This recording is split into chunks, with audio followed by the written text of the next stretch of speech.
form. That word can really be thrown around. I'm not quite sure there really is correct running form, but there is running form that can make your run a lot more comfortable. Starting from head to toe, when you're running, you want to keep your chin down a little bit. You almost want to feel like there's a thread at the top of your head pulling you up. You don't want your chin too down because you'll actually close off your airway a little bit. And you don't want your chin too far up because you're not really sure where all that energy is going. And you can feel the tension in your neck start to happen when you do raise your chin a little bit.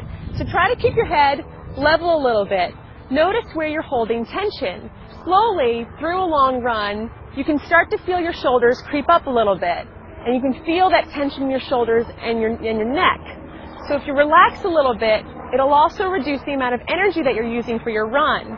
Now what you want to do with your arms, hold your elbows at about a 90-degree angle and hold a very small fist, almost having your fingertips just touching the palm of your hand. And just relax your hands.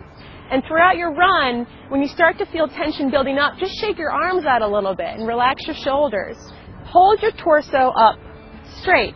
Engage your core so that you're holding up a good posture.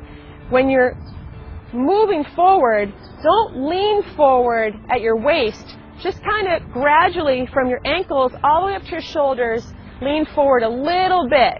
So with your feet, when you're landing on the ground, you want to land on the ground right in the midfoot to the balls of your feet.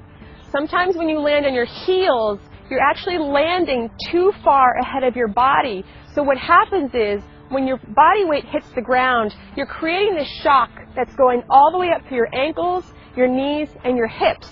And again, over time, that can cause a lot of discomfort and maybe possibly an injury.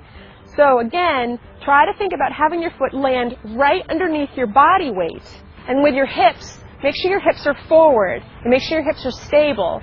One great thing about doing core exercises for running is that it keeps your entire core area stable while you're running. Sometimes when you're out running, you might see people whose hips dip a little bit with each run. That can also cause injury down the road.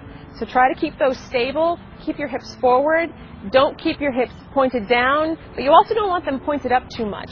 Just go in the direction that you're running. And when you're running and you're swinging your arms forward, but being careful not to swing your arms across your midline.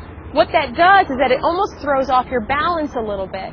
Keep your arms moving forward, and again, keep your arms relaxed, keep your hands relaxed, but try again not to go across your midline too much. Just keep them back and forth. Let your arms do what they want to do, but keep them controlled just a little bit.